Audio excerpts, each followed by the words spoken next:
Olá, querido e querida, bem-vindo, bem-vinda a mais uma aula aqui do nosso curso preparatório Ventura Educacional. E hoje nós vamos fazer uma jornada completa para compreender a organização do conhecimento escolar e a sua importância fundamental na formação educacional.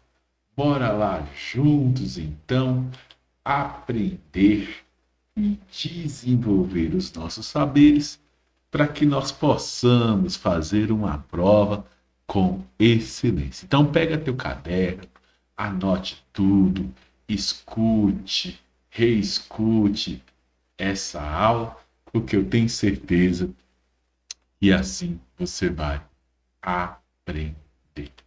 Então, primeiro ponto aqui, o que é currículo? Né? A definição de currículo. Minha gente, em essência, currículo significa organização do conhecimento escolar. Então, currículo é, em essência, organização do conhecimento escolar. Mas como assim definir currículo como organização do conhecimento escolar? Claro, gente. Veja bem, o currículo, a palavra currículo em latim, originalmente significa correr ou de caminho percorrido, né? Então, o currículo ele é um itinerário pelo qual eu percorro um determinado caminho. No caso da escola, claro, os caminhos do conhecimento, não é verdade? Então, é necessário que a gente compreenda que o currículo escolar organiza o conhecimento para que este conhecimento, né, ele seja melhor elaborado, que seja construído com maior efetividade dentro do ambiente da escola. A primeira vez que a palavra currículo foi usada foi em 1963, na Inglaterra, né? E ela foi usada já para caracterizar, para detalhar um plano de estudos, né? Para que esses estudos se tornassem efetivos, ok? Dando mais um passinho aqui, né? O currículo ele surgiu, aliás, né? O surgimento do currículo está intimamente ligado ao processo de massificação da educação. Significa o quê? Né? Que antes, vamos colocar aqui esse crime aí no século XIX, a educação era feita para um grupo muito pequeno de pessoas, né, para a elite da elite, ou da realeza ou do clero. Né? A partir da Revolução Industrial, né, passa a haver necessidade de que fosse dada uma instrução mínima para o trabalhador, para que ele pudesse seguir instruções simples e etc. Então, o processo de massificação da educação, né, trouxe a necessidade de uma padronização dos processos educacionais. É daí que emerge, né, nesse bojo, a necessidade de criação de currículos. Né? Porém, a gente tem que pensar e entender que currículo vai muito além de conteúdo. Né? Olha o que diz aqui o Romo e Silva, né?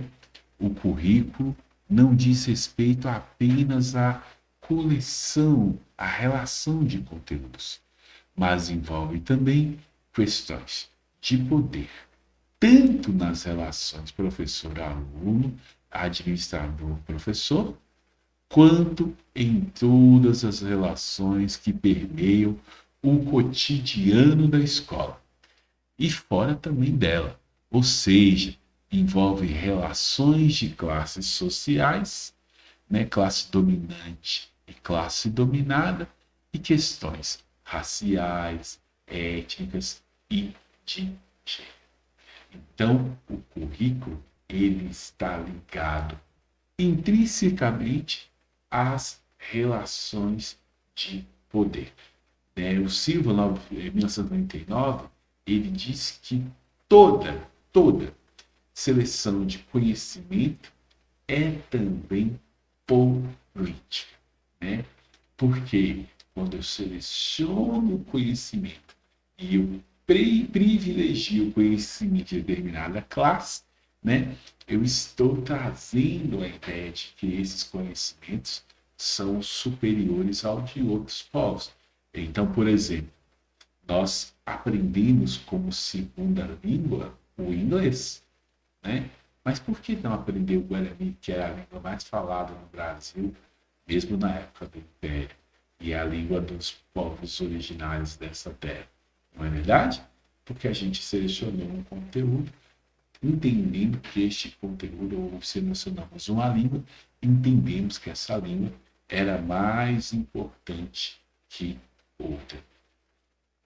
E aí, gente, a emergência do currículo, o surgimento do currículo, está muito associado com a própria produção social do conhecimento, né? Que é feita num processo, em que a primeira fase, né, é a fase da produção, que é a criação de conhecimentos historicamente acumulados. A segunda fase é a fase da transmissão, que é o compartilhamento organizado destes conhecimentos. E a terceira parte é a parte da assimilação, que é a apropriação e compreensão pelos estudantes de forma significativa, ou seja, relacionada com o cotidiano deste conhecimento, né? E aí, o Veiga vai dizer que é o seguinte: o currículo é uma construção social do conhecimento, pressupondo a sistematização dos meios para que essa construção se efetive, ou seja, a criação de métodos. Gente, características fundamentais de um currículo. A primeira coisa é que o currículo não é neutro, né? O currículo sempre privilegia alguns saberes em detrimento de outros saberes. Sempre há, gente, uma relação de privilégios, né, dentro deste currículo. A segunda questão é que o currículo é dinâmico e construtivo, né? Esse currículo, gente, muda conforme a sociedade muda, não é perene. O currículo é um processo em permanente construção, vai nos dizer essa questão, né? O surgimento, né, por exemplo, da disciplina de informática na década de 90. E o currículo ele é coletivo e interativo. É elaborado no projeto político pedagógico. Muita atenção nisso aí. Onde se elabora o currículo? No projeto político pedagógico. Lá tem o currículo da escola, não é verdade? Por exemplo, né, essa é uma escola que consulta ou que constrói junto o projeto político-pedagógico, ela tem que ser porosa às sugestões. Então, vamos construir um projeto político-pedagógico da nossa escola. Aí a gente chama os pais, professores, comunidade escolar.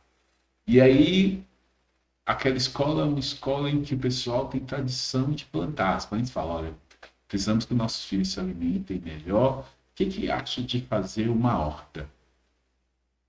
E aí, a gente vai ter a horta no currículo da escola? A gente vai ter a horta no currículo da escola.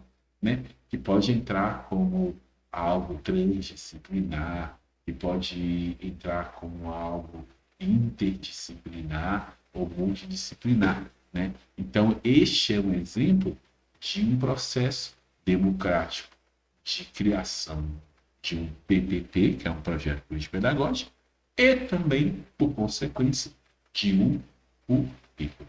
O currículo vai ser tão democrático quanto o seu PPP, ou só vai ser democrático se o seu PP for democrático. O problema atual, o grande problema, minha gente, é a fragmentação do currículo. Essa fragmentação do currículo, ela traz para o estudante uma falsa ilusão de que o mundo possa ser entendido também de forma craquelada, quebrada, repartida, compartimentada, né? Essa fragmentação do currículo, ela faz com que as crianças ou com que os estudantes adquiram um pensamento simplista ou uma compreensão simplista e rasa da realidade. Lembra do Edgar Morin? Ele vai falar sobre o pensamento complexo. E ele defende que o pensamento complexo, ou seja, pensar as coisas como fenômeno em relação com as realidades do seu entorno, ele vai dizer que o pensamento complexo é uma forma, né, de romper com essa fragmentação do currículo. Ok? Bora lá então dar mais um passinho. E aqui nós vamos falar agora sobre algumas soluções propostas para sanar o problema da fragmentação do currículo. A primeira delas é a interdisciplinaridade. A interdisciplinaridade, gente, ela integra os saberes e as áreas do conhecimento. A interdisciplinaridade é a interação entre as disciplinas. Ou seja, ó, essas bolinhas aqui são as disciplinas. Essas disciplinas, elas se dão as mãozinhas e elas fazem trocas, ou seja, elas interagem. Mas cada uma delas nessa interação continua mantendo a sua identidade. Aqui, por exemplo, ciências, português, geografia, interagem, trocam figurinhas, trocam saberes, mas mantêm, né, as suas identidades. E nós vamos ter também como outra estratégia a contextualização. A contextualização, ela relaciona o conteúdo à vida do aluno. Então, veja aqui, eu tenho aqui o aluninho. Aí eu tenho português. Ai, que lindo. Aí eu tenho matemática. Olha que lindo. E aí eu tenho história. E aí, como que essas disciplinas podem aproximar-se da vida, da realidade deste molequinho aqui magrinho, né? Então, isso é a contextualização. E, por fim, eu tenho a transdisciplinaridade. A transdisciplinaridade, ela vai além das disciplinas, né? Nicolesco vai dizer, né, que a interdisciplinaridade é a integração de diferentes saberes numa visão global. Se aqui eu tenho as identidades das disciplinas, na transdisciplinaridade, as disciplinas vão retirar as roupas de disciplina, a roupa de história, de matemática, geografia, etc. E vão integrar e desaparecer como disciplina tradicional em prol de quê? Em prol de um projeto, em prol da construção de um conhecimento. Voltando lá ao meu exemplo, né? Uma escola que resolve, que deve fazer, que quer fazer uma horta, né, na escola. Pode trabalhar essa horta como projeto interdisciplinar, ou seja, a gente, segunda-feira, vai professor de geografia. Ele vai falar do tipo de solo, clima, horta, blá, blá, blá. Terça-feira, vai a professora de ciências. Ela vai falar, por exemplo, da clorofila. A presença de clorofila nas folhas pode ser medida pela pigmentação. As plantas de cor mais clara têm menos clorofila, precisam de mais sol. Plantas de cor mais escura têm mais clorofila, precisam de menos sol. Então, ela vai explicar sobre isso aí. O professor de matemática vai na quarta-feira vai falar: olha, vamos trabalhar a figura geométrica aqui, um retângulo, cálculo de área, como é que faz, ou de um quadrado, base vezes altura, por aí vai. E assim por diante. Então, isso seria uma opção interdisciplinar. Agora, na opção transdisciplinar, acabou a ideia de disciplina, né? Os professores promovem uma aula integrada. Por os professores, cada professor vai saber o conteúdo um do outro. Então, o professor de matemática, ele sabe quais são os tipos de solo, o que é clorofila e etc. Né? O professor de geografia, ele sabe calcular a área, né? ou o perímetro, né? daquele retângulo, daquele triângulo, e ele sabe também sobre clorofila. A professora de ciências sabe calcular a área, perímetro ali daquele triângulo, do círculo que seja, naquela horta, né? E sabe também sobre os tipos de solo e etc. Acabaram-se as caixinhas dos conhecimentos e a gente mobiliza os saberes em prol de um projeto da solução de um problema, de uma questão, que seria o quê? Ter uma horta na escola. Então, essa é a diferença essencial entre interdisciplinaridade e transdisciplinaridade. E qual que é a contextualização? A contextualização é a realidade daquela criança. Às vezes é uma realidade rural, ou de um bairro periférico com características de ruralidade, e por aí vai. Ok? Então, bora lá dar mais um passinho. Nós vamos falar, gente, sobre teoria do currículo, né? Quando a gente vai falar de teoria do currículo, a gente vai falar sobre como que ao longo da história as ideias de currículo foram consolidadas ou condensadas, né?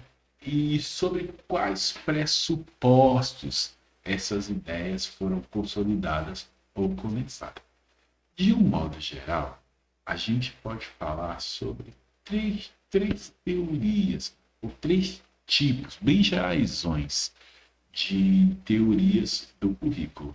A primeira delas é a teoria centrada nos conteúdos, né? Que é aquela pedagogia tradicional.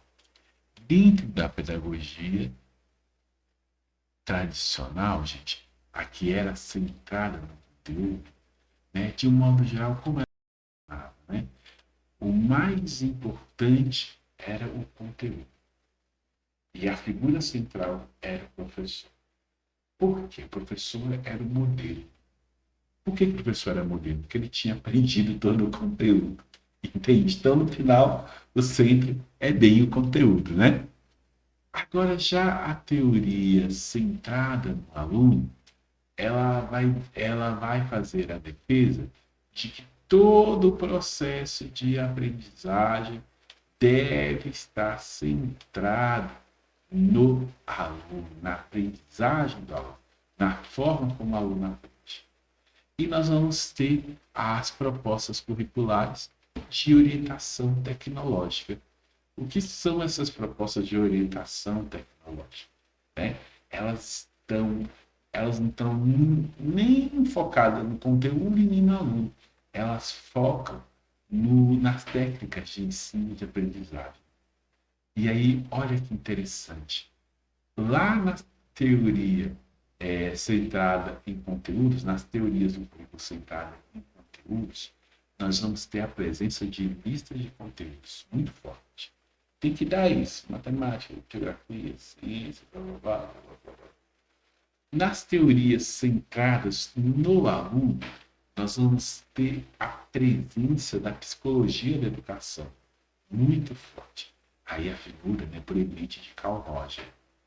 E já nas teorias que são centradas de orientação tecnológica, gente, muito cuidado, muito cuidado. Tecnologia, né, é conjunto de técnica. Então, muito cuidado para não confundir com tecnologia, com informatização, com computadores e etc. Né? Por exemplo, os homens da caverna tinham tecnologias para caça, né? Tinha o arco e flecha, tinha outras tecnologias. Isso são tecnologias. Tecnologia é um conjunto de técnicas, tá bom? Então, dito isso, entendido isso, né, esses currículos tecnológicos, né, são currículos que estavam muito centrados nas metodologias de ensinar. Se na, nos currículos baseados nos conteúdos, a gente tinha lista de conteúdo, se nos tipos de currículo baseado no aluno, a gente vai ter a presença da psicologia dentro da escola, nos currículos baseados nas tecnologias, a gente vai ter a presença muito grande de manuais, dizendo como ensinar, como dar o quê. Lembra essa coisa dos livros de professor, que tem o conteúdo e embaixo tem a explicação, ou o que você pode fazer, ou a sugestão de uma dinâmica? Isso é a questão do manual, né? Que quer resquício, certamente, deste tipo de técnica. Mas agora fique tranquilo, nós vamos ver uma por uma das teorias curriculares, ok? Primeira teoria curricular é a teoria tradicional tecnicista. Minha gente, essa teoria, né, chamada de tradicional ou tecnicista, ela tem alguns autores muito famosos, autores, o Ralph Tyler, que a gente conhece, e o Bobbitt, Franklin Bobbitt, né? Eles foram os autores, né, dessas disciplinas, dessas teorias, né? Essas teorias, elas vão surgir lá nas primeiras décadas do século XX e vão se consolidar no período entre as décadas de 1930 e 1960, em um contexto fortemente influenciado pela industrialização, pelo surgimento da administração como ciência, chamada administração científica, por interesses, né, de eficiência social, né, na formação de força de trabalho mesmo, né, na formação dos estudantes para força de trabalho. Elas têm como ideias centrais ou como ideia central, né, o planejamento racional, né? O planejamento racional. Ou seja, tem que definir objetivos educacionais que sejam claros, tem que selecionar conteúdos, experiências, aprendizagens que promovam, né? Tem que organizar as experiências, avaliar resultados. Todos esses eram desejos e pressupostos dessas teorias, né? Aqui, minha gente, dentro da lógica dessas teorias, né, é muito importante que a gente compreenda que que o aluno assume, assim como o professor, né, um papel mais secundarizado, porque entende-se aqui que a aprendizagem tem a ver com técnica. Então nós vamos ter, gente, o surgimento dos tais. É aqui que surge, que vocês adoram, não é verdade? Que eram os planos de aula, as sequências didáticas, né? Aqui vai ter também, né? A BNCC vai beber muito nessa fonte, né? Com o surgimento de habilidades e competências, né? Que são padronizadas, programas e manuais excessivamente estruturados, né? E um rol burocrático muito grande de controle da prática docente, né? A ideia central aqui dessas teorias era que o currículo, né, ele tem que ser entendido como um planejamento nacional. Gente, é a ideia da construção de uma identidade. Você vai lembrar aí que a gente tem um período de forte influência militar, né? Então, neste período, estava se ressaltando a construção de uma identidade brasileira, né? Então, por isso eu tinha que selecionar conteúdos e saberes que dissessem respeitos a esse ideário de uma identidade nacional, né? E quais são as críticas desse tipo de teoria, né? A negligência com os saberes do aluno, a negligência com os saberes dos professores. Como eu estava no afã de criar uma identidade massificada, né, para o Brasil do Norte, do Nordeste, do Sul, do Sudeste, do Centro-Oeste, etc. Então, eu uniformizei, né, esse período, se uniformizou o currículo nacional, reduzindo drasticamente as expressões culturais e as possibilidades de aprendizagem culturais locais. E também, gente, a mecanização do processo de ensino e aprendizagem, né?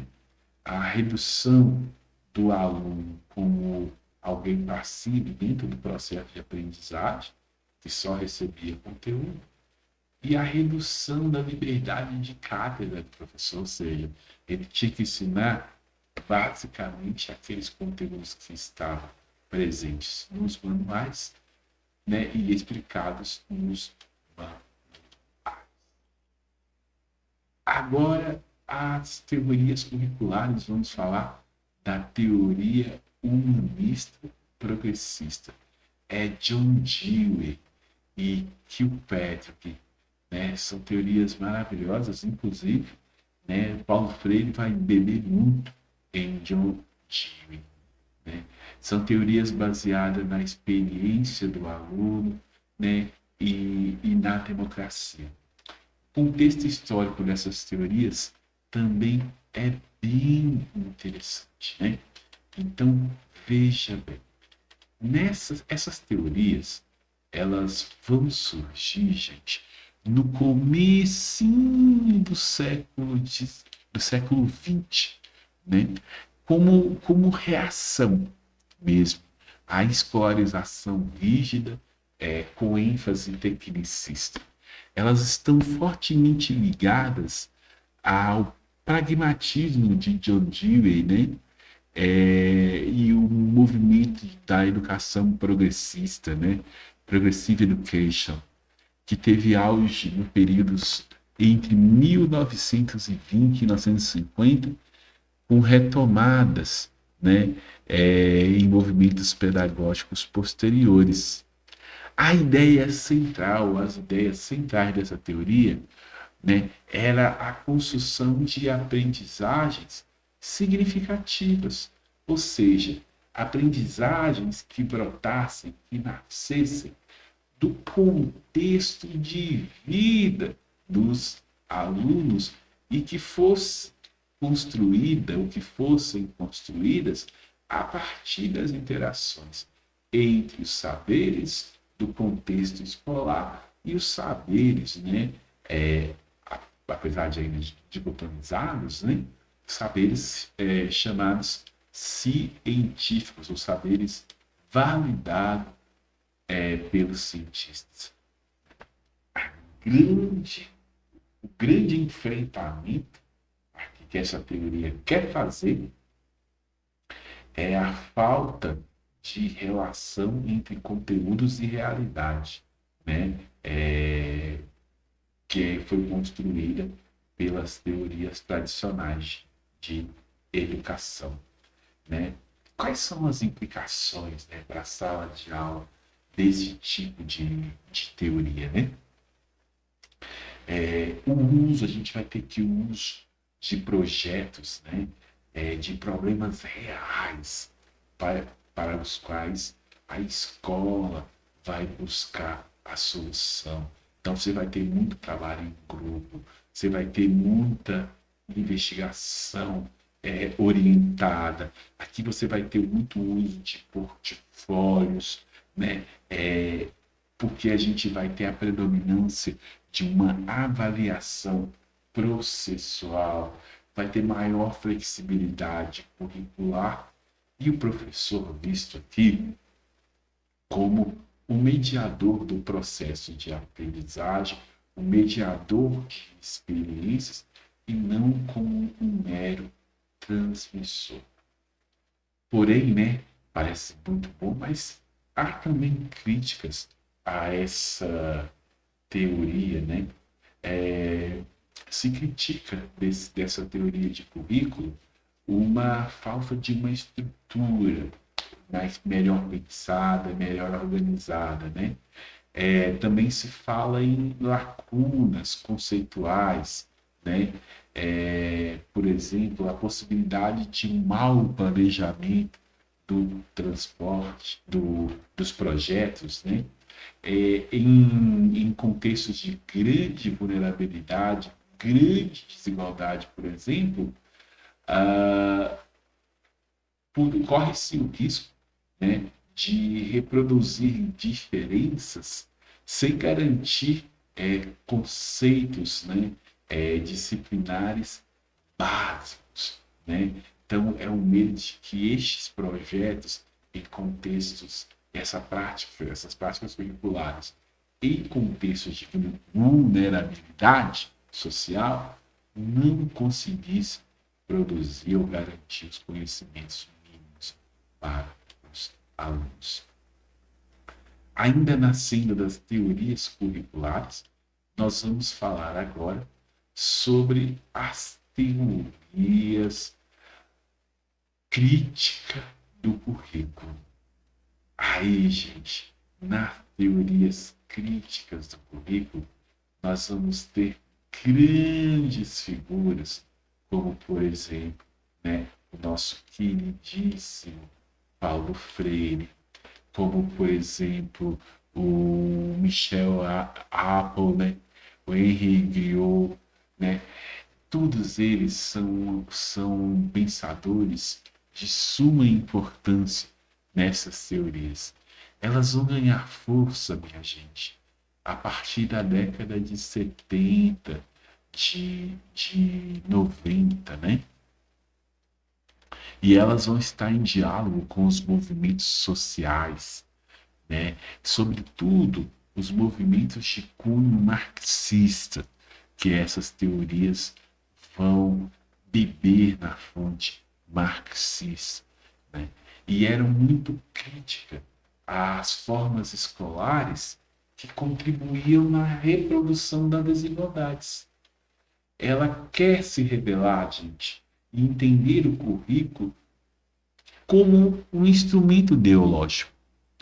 as ideias centrais aqui é a não neutralidade do currículo.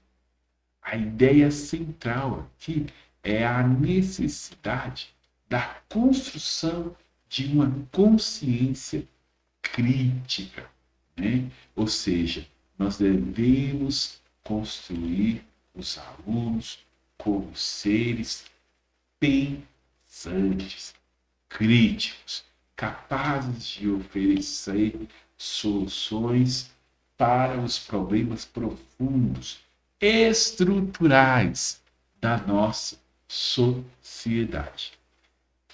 Qual a relação dessas teorias aí com a sala de aula? Como você pode perceber as teorias dentro da sua sala de aula? Vamos ter a inserção de conteúdos críticos, né? Então, de histórias silenciadas, então, de povo negro, povo indígena, povo cigano, povo quilombola. Nós vamos ter a entrada de saberes populares, né? Ligado à produção local dentro do próprio currículo escolar, práticas pedagógicas que problematizam a realidade, né, e que empoderam o estudante para que ele possa oferecer soluções para os problemas que o cercam, né? Aí que a gente vai ter metodologias dialógicas, né? Ou seja, nessa interlocução entre os saberes da academia e os saberes da realidade do educando, né? E a politização, né? Politização, como eu digo, em alto nível, né? No sentido de que os alunos, que os estudantes ou que os professores se entendam como sujeito político, como cidadãos, né? Com as noções de direitos e de deveres, né? Quais são as grandes críticas às teorias críticas do currículo, né? O excesso de politização, né? O desafio entre o equilíbrio da formação crítica e a aquisição de saberes cientificamente reconhecidos. Ok? Bora caminhar mais um pouquinho. As teorias pós-críticas do currículo, também chamadas de teorias estruturalistas do currículo. Bora lá, então, ver aqui, né? Estou me tirando para que você não se distraia, tá bom? Como que essas teorias funcionam, né? A gente vai ter aqui autores bacanas também, né? Nós vamos ter atores como Tomás Tadeu da Silva, né? Como William Pinar, Ivo Hudson, né? E qual é o contexto em que essas teorias vão surgir, né? As discussões vão surgir a partir da década de 90 também, né? Vão incorporar estruturas pós-estruturalistas, né? Com estudos culturais, trazendo as teorias sobre gênero, sobre identidade, sobre diferença, né? Sobre gênero, sobre raça, né? Aqui vai ter uma forte influência, uma influência muito grande, né? De Foucault, né? Foucault vai trazer essas questões de gênero, essas questões de afetividade, sexualidade, também para dentro do debate escolar e acadêmico. Qual é o foco, né?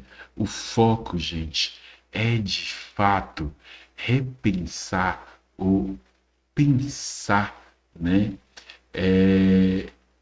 Sobre as práticas silenciadas, ou sobre as ideias silenciadas, sobre as ideias faladas, sobre as práticas institucionais e como essas práticas institucionais constroem sujeitos, constroem identidades. A valorização da diferença, né? Da interseccionalidade, ou seja, dos atravessamentos, né, que os estudantes passam por situações de gênero, de raça, ou de condição social, né? As diversas narrativas, né? A construção de biografias, né? A rejeição a soluções únicas e universais para os problemas, né? Atenção às micropráticas, né? Ou seja, aquelas práticas que se desenvolvem ali dentro da comunidade. Quais são as implicações aqui para a sala de aula, gente? Né? Dentro da sala de aula, nessa perspectiva, é que a gente tem a inserção de temáticas relacionadas à diversidade, diversidade sexual, diversidade de classe, de raça, de gênero, né? As diversidades em relação aos diferentes níveis, formas, velocidades de aprendizagem, né? A leitura crítica dos textos, leitura crítica da, da mídia, né? No intuito de desfazer as narrativas hegemônicas, né? E produzir uma contra-narrativa que faça frente, né? Às narrativas hegemônicas. E quais são as críticas a essa teoria, né? Há uma acusação de um relativismo, né? Ou de um excesso de relativismo, né? A, a perda do foco em conhecimentos públicos necessários, né? Aí, nesse sentido também que há um grande desafio, que é justamente a transformação das análises teóricas, né, sobre dos discursos teóricos em práticas curriculares, que sejam concretas e que sejam de fato equitativas, né? E por fim, as teorias ou a teoria reconceitualista. O que é a teoria reconceitualista? Né? Essa teoria, gente, ela vai surgir a partir das décadas finais do século XX, né? E início do século XXI. Né? Aqui, o currículo é pensado como campo de estudos interdisciplinares. Não só um produto ou pano, mas ele é um objeto de pesquisa. Ele é objeto do debate político-cultural. É a disputa de diferentes saberes. Né? Os autores, a gente vai ter Pinar, né? William Pinar, o Michel Young, né? O Antônio Flávio Barbosa Moreira, que são os expoentes dessas construções teóricas. Né? Aqui, gente, mais uma vez, a gente vai retomar a ideia do currículo enquanto um espaço de disputa epistemológica. Olha que interessante. Nessa teoria, a gente vai ter a ênfase nessa disputa que há entre aquele conhecimento validado pela ciência, né, e entre o conhecimento popular. Estes dois conhecimentos, eles estão em debate no sentido da penetração na escola. Próprios os conhecimentos validados pela ciência, né, chamado conhecimento científico também, eles já estão dentro da escola. Mas, dentro dessa teoria reconceitualista, né, a gente tem um fortalecimento do discurso dos conhecimentos que ainda não foram validados pela ciência, né, chamados conhecimentos populares. E eles querem, e eles fazem pressão através de movimentos sociais para estarem dentro, né, para receberem validação e estarem dentro da escola. E aí é interessante isso, né? Então, o currículo como espaço ou como território em disputa, né? Que seria o tema básico da teoria reconceitualista. E aí a gente vai ter, gente, debate sobre a BNCC, que ela é completamente atravessada por essa teoria curricular. E qual a implicação para a aula, para a prática cotidiana do professor? Né? A gente vai ter o crescimento dos projetos curriculares que buscam o equilíbrio entre os conhecimentos fundamentais da disciplina e os saberes que estão no entorno da escola ou na comunidade. O currículo aqui é visto como um campo público de elaboração coletiva, participativa, né? E mais uma vez, como território em disputa, né?